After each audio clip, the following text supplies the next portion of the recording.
பாரதிய ஜனதா காங்கிரஸ் ரெண்டுக்கு ஏதாவது ஒரு மாறுதல்?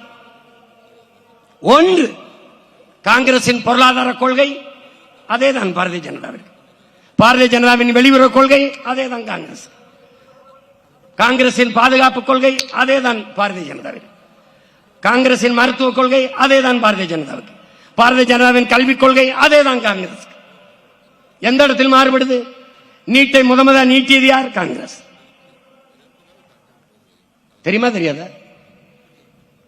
சரக்கு மற்றும் சேவை வரி ஜிஎஸ்டி கொண்டு வந்த பெருமக்கள் யார்? இவர்கள் தான், காங்கிரஸ் தான். என்ஐஏ என்ற ஆள் தூக்கி சட்டத்தை கொண்டு வந்த பெருமக்கள் யார்? காங்கிரஸ் தான். இவர்கள் பெற்று பெயர் வைத்தார்கள். ஐயா மோடி அதை ஊட்டமா ஹார்லிக்ஸ் போன்விட்டா கொடுத்து வளர்க்கிறார். அவ்வளவுதான்.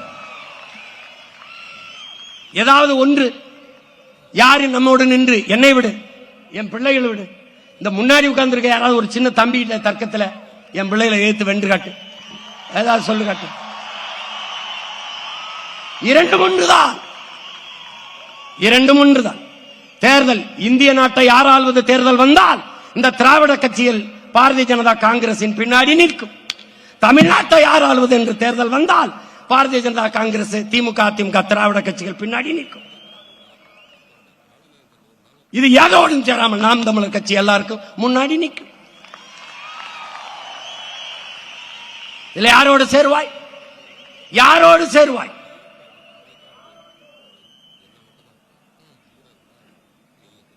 நமக்கு ஒரு கனவு இருக்கிறது. நாம் கால்கள் வழிநடத்தி செல்கிற பிள்ளைகள் அல்ல, கனவு வழிநடத்தி செல்கிற வழியில் செல்கிற பிள்ளைகள். உலகத்திலே பல்வேறு மாறுதல்களை செய்தவன் மனச்சான்று வழிநடத்தியபடி சென்றவர்கள் தான் என்கிறார்கள். நாம் நம் மனச்சான்று வழிநடத்தியபடி செல்கிறோம். அதனால்தான் யாரோடும் சேராமல்